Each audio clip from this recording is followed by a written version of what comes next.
Welcome to Wild Flow, the podcast with me, your host, Charlotte Pointeau. I'm a wild feminine cycle coach here for the awakened woman who is ready to reclaim her body, menstrual cycle and feminine power, and to live, love and lead in flow with nature's wisdom. In this podcast, I'll share how you can live in sync with your menstrual cycle and life seasons, heal your relationship with your womb and rites of passages, and embody your wild feminine as a multi-passionate woman in life, mothering and business. It's your time to flourish as a cyclical being in this modern world. Are you ready? Let's flow. Hey lovely, welcome back to Wild Flow. It's really lovely to have you here. So today we're talking about cycling with the moon, which is something that I am really interested in and passionate about and have really made part of my own practice over the last few years. I'm going to share today all about how the menstrual and moon cycles overlap, how you can sync your cycle with the moon if you want to, and how you can also use the moon cycle in place of your own menstrual cycle if you don't have one or if it's irregular. So first of all, I just want to drop in, just breathe in. Maybe you'd like to do this as well. Take a moment to breathe in and out of your body. Softening into your chair, wherever you are, if it's safe to do so if you're not driving.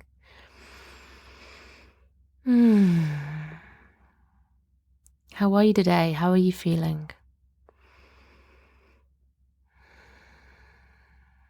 What cycle day are you on, or which season are you in? If you have a cycle. Today I'm on day 13. I'm in my inner spring. I'm not close to ovulating.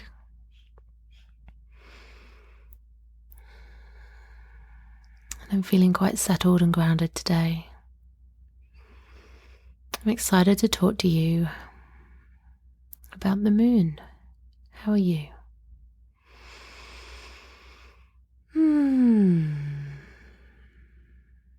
Okay, welcome. The moon. So the moon is known as a typically feminine energy with a feminine quality to her. There are many goddesses named after the moon. The goddess is thought to be the moon, represented by the moon in many cultures. The moon impacts the waters, the tides, the plant sap that rises as the full moon grows, and also our human bodies, which are up to 60% water. We believe that the full moon influences our behavior and our bodies. In ancient times, the full moon was the guiding light, the brightest light in the sky at night. There was no electric lighting, and so the real cycle of the moon was really felt when everyone lived outside in nature, in communities, in their simpler dwellings than what we have today. The darkness of the moon at new moon would be really felt, that real darkness. And then the moon, as it grows to fullness, would be really noticeable as well. And that's something that we've kind of lost touch with as we've got, more higher density housing. Not even everybody can see the moon from their home. But also we've got electric lighting. That means that we've got lights on well after dark here. So that connection with the moon has been eroded. And it's believed that what used to happen in these older times was that the pineal gland in the brain, it has a light receptor built in, and it's what observes the sun as it comes up and goes down, and also the moon as it moves from dark to bright to dark again. The pineal gland interprets the light signals, and it speaks to the different organs in our bodies that make hormones. Some hormones are made in the brain, and the reproductive hormones are made in the ovaries. So, the light cycle, when it's interpreted by the brain, it does influence the hormones that are made in our bodies. So that impacts both the daily sleep-wake cycle, which is why we know that if we are exposed to a lot of light, particularly blue light at nighttime, then our brains take longer to fall asleep and we don't sleep as well. And light also influences our reproductive sex hormones as well. So in ancient times, the full moon would trigger the body to ovulate more at full moon, and it was more common for women to bleed around the dark new moon. Now, it's not scientifically proven because science research wasn't a thing back then, but this is what's said. So it's said that most women would ovulate with the full moon and bleed with the dark new moon. Women would gather in the moon lodge to bleed and to be nurtured and to have time away from chores. And really the point of this was to gather, but to dream and to vision and to use the feminine psychic intuition to gather wisdom that would inform how tribes lived and to make decisions related to where the community would live, when to hunt, when to harvest, important decisions that were made. Often women's psychic intuition was really valued and respected for its visioning capacity that really was heightened at menstruation. We also know that when women and girls are together a lot, it's really common to see our menstrual cycles syncing together. And this might have been something that you've noticed if you grew up in a house with other sisters and with your mom, or perhaps you lived together with other women. You might have noticed that your cycles were synced, and it's thought that this occurs through pheromones, the chemicals that we give off, the sex chemicals that we absorb from each other, and it's thought that these cause our cycles to sync together. But scientifically speaking, it hasn't been shown through research to be true. It does appear to be chance. But, this idea of syncing our cycles is something that's really present for us, particularly, I bet if you're connected with your menstrual cycle, it's something that you've thought about. And, a lot of people talk about wanting to sync your cycle with the moon, and there being this right way to bleed, this right time of when to bleed and when to ovulate, and it being something that we want to be in sync with the moon, and doing things at the right time. I just want to say straight away, there's absolutely no right or wrong time or wrong way, no right time to bleed or to ovulate. It's really not better if you're ovulating with the full moon and bleeding with the dark moon. It's not right or wrong. We are out of sync with the moon and through this natural light that we just don't have so much of at nighttime. And we are generally out of sync with each other. We don't live in such close communities anymore. So this idea of syncing, it's something that sort of feels ancestral, but really, in truth, there's no right or wrong way. There's no right or wrong pattern. It is what it is. However, there are different meanings that are attached to how your cycle lines up with the moon cycle. And we'll get onto this later. And this comes back to the idea of, what it means spiritually to be on a certain cycle. It's also possible and powerful to follow the moon cycle if you don't have a menstrual cycle at all as well, or if it's irregular. This is what I'm really passionate about. I really like to use the moon cycle when I've not had a menstrual cycle or whilst it's irregular, and it helps me to live as if I have this regular cycle. So I'm going to explain about what this means as well, because I've found that when my own cycle is unpredictable and long, following the moon cycle instead of looking for my own menstrual cycle has helped me to feel grounded and anchored and connected into myself. I find it gives me more patience. I feel like I've got a cycle. I feel like I'm more aware of how I'm feeling and accepting of the changes in my emotions as well and energy without needing to understand it or question it or look for signs trying to work out what's going on with my own cycle. It also stops me feeling quite so thrown by the different feelings that I have. So it builds this sense of self-compassion, and it gives me a framework to use for self-care, creativity, rest, play, all of the things that you would normally look to harness through your menstrual cycle. So if you don't have a regular or any menstrual cycle at all, you can work with the moon cycle instead. So firstly, what is the moon cycle and how does it mirror the menstrual cycle? So the moon takes about 28-29 days to cycle through all of its phases. And so the moon revolves around the earth and the earth spins and moves around the sun. So it looks to us from wherever you are on this earth that the moon has this cycle, and it goes from a dark or new moon, and it grows in light all the way through to full moon, and then it shrinks again all the way back to dark or new moon. And what's happening is, when you can see the moon, that's actually the sunlight that's reflecting back off the moon's surface and bouncing down to your eyes, your brain, down on earth. So you can see how much of the moon is illuminated by the sun in relation to your position on the earth. So when you can see the full moon, that's because the whole of the moon is catching or reflecting the sun's light. And when you can't see the moon at all, that's because it's in the shadow. So on one side of the earth is the sun, and on the other side of the earth is the moon. So the moon is in shadow because that earth in the middle is creating the shadow. So, and then, you've got half moon, and you've got,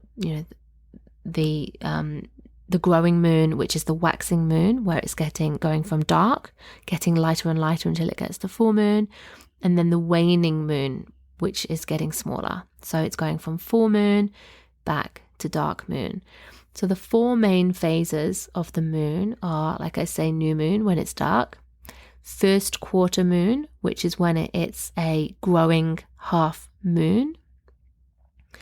Then we've got full moon, when you can see the full moon. All of it is illuminated. And then we have got the half moon again, which is third quarter. So when only half of the moon is lit and it's getting smaller.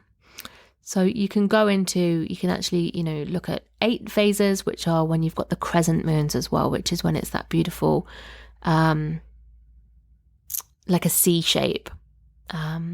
So that's the crescents that you also get. So you get different amounts of different sizes of the crescent before and after the half moon. So I'll drop a link down here so that you can see what the moon looks like at all of these different 8 phases. But I just really like to keep it simple and work with the 4 main phases of the moon. So new moon, first quarter, full moon, third quarter. And I find that this is really simple. I like to make things simple. Each of these phases of the moon has got a distinctive energy. So they have these energies, these qualities to them that you can really tune into if you like. So it's said that the new moon is darkness, it's stillness, it's quiet. And it's said that this is a match for the menstrual phase of the menstrual cycle, and also like the season of winter. So it's this time of endings and beginnings. It's this time of stillness and quietness. It's looking within. It's a brilliant time to dream, to vision, to set some new intentions for the new cycle ahead, whether that's menstrual or moon. It's a time when dreaming can be more powerful. We can tune into our intuitive, psychic capacities. It's a beautiful time to just be still and not take any action, just to be, and just to let things be, let things settle, to really honor that ending before we jump into the new beginning. So just as with the menstrual phase, you can really work with this. You can practice, you can use these energies when it's new moon. So it's all about setting intentions but not jumping into action. The next phase is the first quarter moon. So this is when the moon is growing and you can now see half of the moon illuminated. This is a match for the follicular phase or the inner spring or the season of spring. So it's a time when the light is growing, so energy is rising. It's a time to start planning and taking action and to start doing a little bit more in the world. It's a time of choosing which of the intentions you set at the new moon that you really want to work with, that you're really growing, and refining out any of the intentions or the plans or the visions or the seeds you sowed back in the new moon phase that you've decided it's not actually the right time. It's not time for that. I don't have capacity for that. I'm going to just thin out those ideas that it's not the right time for, pop them to one side and revisit them later. And I'm going to focus all of my energy on like the strongest seeds. So this is a really beautiful growing action energy, but just like with the menstrual cycle, it's important to remember not to tip straight into action and go too hard too soon. It's important to pace yourself, to be really discerning and to be wise with how you're using your energy. But it's a time to start manifesting, start calling in what you really want to work with. After that, we've got the full moon. Now, full moon, you probably think of like wolves howling and children going crazy and lots of people turning up to hospitals and all hell breaking loose.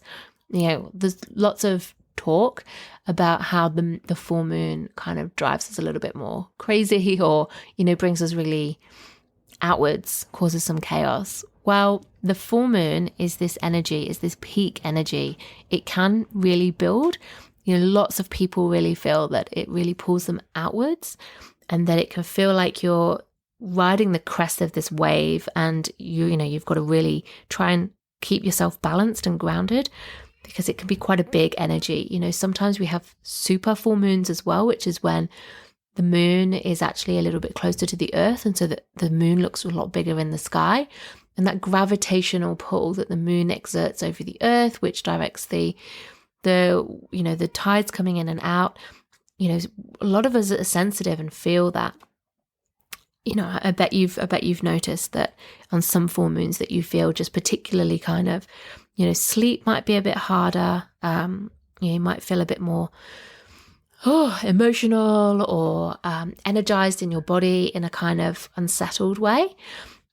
A lot of people really feel this. So full moon is like the representation of ovulation in the cycle as well. It's also like summer. So it's this real peak. It's this heat and intensity. So if you are working with the moon, it's this perfect time to allow your creations to come to fruition. It's a time of taking your foot off the gas and not going so hard and just allowing it to be, like riding that wave, doing what you can to balance yourself to work through. It's a time when, you're able to, all your manifesting is coming through. Everything is coming to life. Everything is coming to you. So what your intentions were that you set back in the new moon now will be starting to come true for you. It's that time of seeing what's grown and what's blossomed. It's not a time for starting anything new, and it's a time to really look after yourself, to remember to be stable, to support yourself, and to enjoy as well. Enjoy the creativity, the manifesting, enjoy this outward energy as much as you can. So it's a bit about balance as well. After full moon, the moon starts to get dark again. So about a week later, it will become third quarter moon. So the waning moon is getting slower. So this is just like the premenstrual phase, of your menstrual cycle. And it's like autumn. So just with autumn and the leaves are starting to drop, it's a time of slowing, of letting go, of allowing yourself to be pulled within. So your sort of outward self is beginning to be pulled inwards. And this can be a time of tension, just like in the menstrual cycle, where it can feel really good to be outwards, to be connecting, to be out in the world. And a lot of us really struggle with letting go. So, this darkening moon, it's an invitation to let go, to stop being so outwards, to stop doing and move more and more into that being energy. It's a time of really checking in with yourself, looking back and celebrating and having gratitude, giving thanks for everything that has been in this cycle, all the things that have been created, all the things that have manifested, but also taking stock of what's worked well and what hasn't worked well. So this is how it overlaps with the premenstrual phase of the menstrual cycle as well. So it's this time of pulling back within, letting go, slowing down, turning our attention inwards, and not starting anything new. Looking forward to the ending of the cycle, which comes at the next new moon. So it's an ending. It can bring up grief as well. It can be a challenging time depending on what your relationship is to rest and to endings, and to honoring the cycle that's not always in this outward doing, hyperproductive phase. So allowing this moon to guide you inwards. And then we get back to the next new moon, which is the end and the beginning of the new cycle. So I like to treat dark moon, which is the night before new moon, as the ending of a cycle.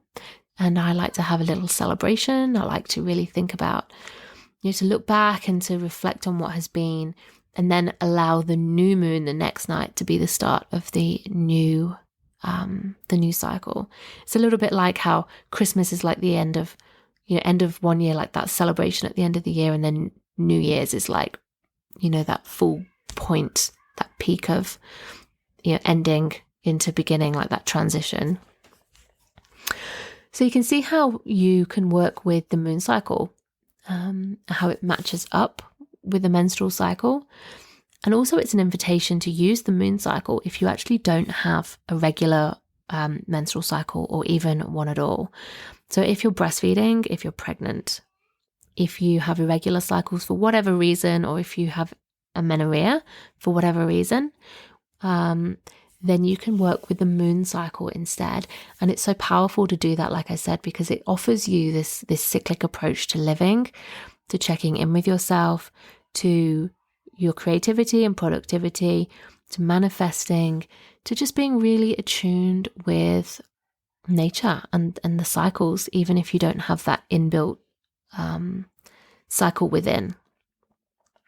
It can be really lovely to practice moon rituals as well. So like I said here, you might have teased out, some of the things I've talked about, doing an intention setting ritual at new moon, doing a refining ritual, like, checking in at first quarter moon.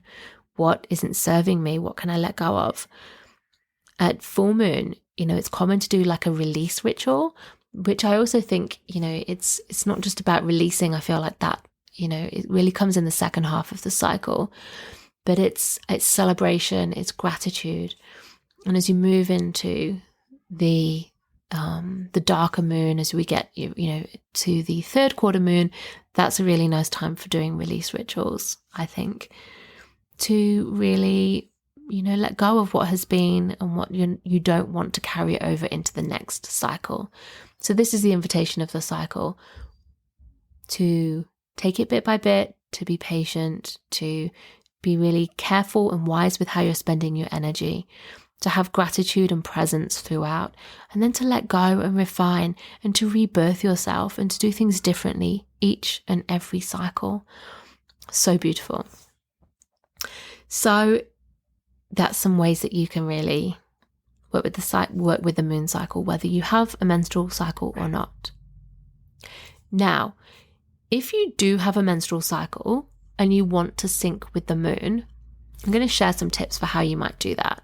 So just to be really clear, this is not something you have to do. There's absolutely no pressure. It's no right or wrong when you bleed. So there are different patterns for whether you bleed or ovulate around certain moons. So I'm just going to give an overview to what they are. So the first one is called a white moon cycle. So white moon is where you bleed at the new moon and ovulate at the full moon. And this is the one that people think that they would like to or need to or should be synced with. So ovulating at full moon, bleeding at the new moon. And this is really aligned with the mother phase or archetype. So it's the one that's been most valued historically, because it's said that the energy is pulled inwards at new moon to replenish yourself, and then you're creating and ovulating with the full moon, which is the biggest creative energy. And it's an outward energy, so it's, aligned with fertility and childbirth and, procreating and giving, to the next generation, back to your community to procreate. So this is the one that's like archetypally the one, if you're talking about syncing your cycle with the moon, that's the one that you would probably think of. The opposite to that, though, is called a red moon cycle. So this is where you would ovulate at the new moon when it's dark and then bleed at the full moon. So this is aligned with the priestess, the healer, and the teacher archetype. It's about your creative energy being pulled outwards. It's aligned with having a passion for circles, for learning, for personal growth, and also for empowering others. And there's a deep connection here to sexual energy, because you're ovulating with the new moon, which is a very internal energy. So it's about, it's said to be about cultivating that sexuality, that sensuality, that pleasure, and enjoying it for yourself, which historically was said to not be in service of community, as in linked to fertility. It was more about being this priestess, this healer, this archetype that is sharing this creative energy with others in this different way, rather than being related to fertility. So both of these are really beautiful and really powerful. If you're open to these spiritual connections to which cycle you're on, you might notice which one you're on right now. If you're clearly on either of those, then just reflecting on how those descriptions land with you. But of course, you might bleed and ovulate at different times between those. And so there's actually two other cycles called the pink and the purple moon cycles. So the pink moon is when you bleed with the waxing, the growing moon. And this is said to be a cycle that your body might fall into if you're in a transitional phase in your life. It's about expansion. So as the moon expands, you're personally expanding. It's said to be linked to leaving a rest or a shadow phase of your life and digging into and uncovering your personal strength and your personal power. So the opposite of that is the purple moon cycle. And this is about bleeding when the moon is waning, so when it's getting smaller and darker. So again, this is linked to transition, but in the opposite. This is said to be about an invitation to really pull you into the dark depths, to explore your personal shadows, your wounds, what's going on for you within. And it's also an invitation to release and to retreat. So these are the four archetypal cycles linked to the moon. But, you might find that one month you bleed with the new moon and, a little while later you're bleeding with the full moon. It's possible for your cycle to ebb and flow and to change, maybe even to be a white moon cycle and then a few months later to be a red moon cycle. And this is really possible. Our cycles can shift around. It can happen really commonly. It happens with a lot of women that I work with, when we're really paying attention to our cycles, especially under times of change and stress, because stress is one of the biggest ways, one of the biggest influences that delays ovulation in our body. So if your ovulation is delayed because of stress, the stress is inhibiting the hormones that need to be produced at high enough levels to trigger ovulation. So stress can dampen down your hormones. So if ovulation is delayed, it means as well that your bleeding is delayed.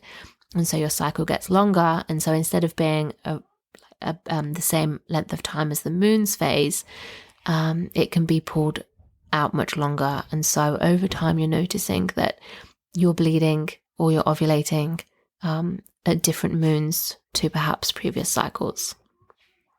So if you do have a menstrual cycle and you want to sync with the moon, here's some things that you can do. So as I've talked about, the light that our brains are exposed to is a really key way of regulating our hormones. So something that you can do is to make sure that after dark you are turning off as many lights as possible if you're in the home, that you're trying not to be on screens, computers, devices, late into the night. And if you are, you could try to wear blue blocker glasses that block out that blue light that disrupts our brain chemistry so much. You can also, particularly avoiding screen time within 1 hour of sleep. If you wake up in the middle of the night, try to avoid turning on any lights, or just use a very dim light if possible. You can use a salt lamp as well. You can also moonbathe. So this means to go outside and to stand and gaze at the moon, and to do this across your cycle. So especially at full moon, if you can go outside and really look at the moon, stare at it for quite a while, let that moonlight speak to your brain. And you might even want to sleep with your curtains open so that you are letting that moonlight flood your bedroom. Though if you live in a really built up area where there's lots of street lights, this is definitely going to be a challenge, because you're not going to notice the swings between light and dark. But if you're somewhere where that's not so much of an issue, this can be really helpful. So sleeping with your curtains open at full moon, being outside staring at the full moon. But then, for the rest of the cycle, blocking out the light as much as possible in your bedroom. If you do live in an area where there's no street lamps, going outside and being in that absolute pitch black darkness of the new moon can help to offer that balance, that contrast to the bright full moon. Now, where I live, it's we're in the middle of the countryside. I've got neighbours, but we barely have any street lights. And when I go outside into my garden and it's full moon, I feel like there's a UFO that's descended on the garden and it's shining. I'm thinking of one of those like flying saucers that's got like the spotlight underneath it. It's like that. Like the moon is just so intense. It just floods our garden with moonlight. Like you don't need a torch. It's just so bright. It's shocking. And then at dark moon, new moon, it's just so dark. Like it's just pitch black. Like if I'm up in the night with my little one, I can't see where I'm going. It's like, it's really, really, really dark. And I never noticed that until I moved here. I've always lived in cities. So it might be something that you're able to connect with, and it might not be. Something else you can do is just to notice the moon's pattern across the sky. So notice if you see the moon rise or set out of a particular window in your home. So for me, our lounge room looks directly at the moon rise. Like the moon rises straight out the window up into the sky, and we've got really high cathedral windows, and so I can see the moon going up. And I've learned just from observing that at full moon, the moon rises at around bedtime. My kids' bedtime, that is, not my bedtime, I should say. At about, I don't know, it's about 6 p.m.-ish here, something like that. So each day the moon rises an hour later than the day before. So over a month, we sort of come back to about the same time. So I know that at dinner time, particularly in winter when it's dark, just after sunset, when the sky's dark, if I look out this particular window, I can see the moon rise, and it always rises in the same place. And it takes until about midnight or so for the moon to be directly above. And then it sets on the other side of the house. When it's new moon, I can't see the moon rise because the moon is actually up in the sky during the day. You can't see the light. You can't see it reflecting back at you because the sun is much brighter. So for example, here, when it's new moon, the moon rises actually 6:30 in the morning, and it doesn't set until 6 p.m. So we've got the moon's in the sky for the whole day. You just can't see it because it's not bright. But as the moon gets more towards first quarter, it starts to rise later, and so the moon set is later, and so you will see it at nighttime once the sky gets dark, just for a few hours. But when it's full moon, that's when it's really up in the sky from sunset until sunrise. So just noticing, when you can see the moon in the sky, where it rises, what shape it is, what time of day, because in summer, it's still light when the full moon rises, but it's still truly beautiful to look at. So connecting with that. If you chart your menstrual cycle, you can also write down each day what phase the moon is in. So just noticing, what sort of cycle you're on, what the moon is doing, just looking for it, noticing what energy it has, noticing whether it's in a similar energy to the phase of your menstrual cycle you're in. So, if you are lined up with the moon, then you might feel that, if you're bleeding and it's also a new moon, that can feel like you're being pulled really, really inwards. Whereas if you're bleeding and it's full moon, it's like your body wants to pull you inwards, but the moon is pulling you outwards. So just noticing again, like, are the energies aligned? Are they in contrast? How does that feel to you? There's no right way or wrong way, but just noticing. Awareness is always key. If you don't have a menstrual cycle, then you can still practice menstrual cycle awareness. Then instead of checking in with your blood and your ovulation and your cervical fluid, you're checking in with the moon. So noticing every day what moon phase you're seeing in the sky, and checking in with yourself. How am I feeling today? How am I feeling physically, emotionally, mentally, spiritually? Is there any alignment with the moon? What is the quality of the moon energy? Is it this manifesting energy, or is it a letting go energy? Can you work with that? Can you let that lead you through your day? Can you let that lead you through your week? Can you let that lead you all cycle long? So if you're trying to sync yourself with the cycle, just allow yourself several cycles to sync.